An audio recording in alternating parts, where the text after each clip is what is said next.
Thank you for the opportunity to speak today. We're at a crossroads. The climate crisis isn't in the distant future, it's here, driven by fossil fuel use and ecosystem destruction. The science is clear. We're heading for 2 degrees of warming, and how far we go beyond that and how resilient we are to the future, to that future depends on the decisions we make now. Energy is life. It's what lifts communities out of poverty, protects people from the elements, ensures access to education and healthcare, and unlocks a brighter future.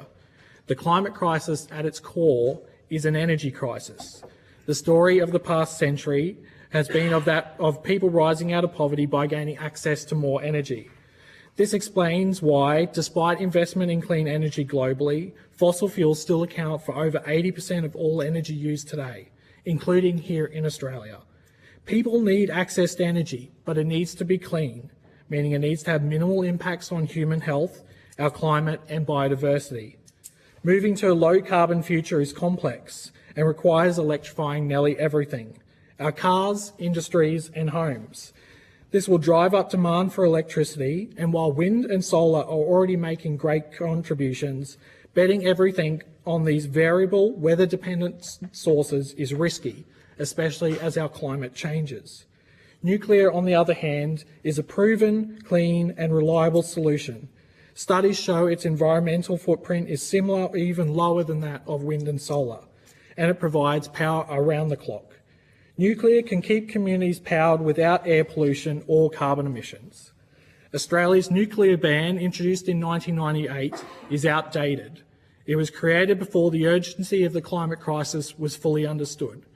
Recent polling shows more Australians today support nuclear than oppose it. This ban is morally and politically unjustifiable and no longer reflects our values or our needs in a warming world. Australia is a large country, but it's far from empty. There's cultural value, biodiversity and communities to protect. Nuclear's small land footprint lets us build clean energy infrastructure with minimal disruption to farming, conservation, cultural heritage and natural beauty. Nuclear energy brings jobs, good jobs, jobs that align with the skills of today's energy workers. It offers good wages, reliable work and a just transition that lifts up entire communities. Finally, the ban doesn't mean we have to build nuclear tomorrow. It just gives us options, more flexibility. And the energy challenge doesn't end in 2050. We need abundant, sustainable energy for the rest of humanity's future. So I ask, are we ready to protect our climate, economy and future? Are we ready to meet this moment with courage, optimism and a willingness to change? Thank you.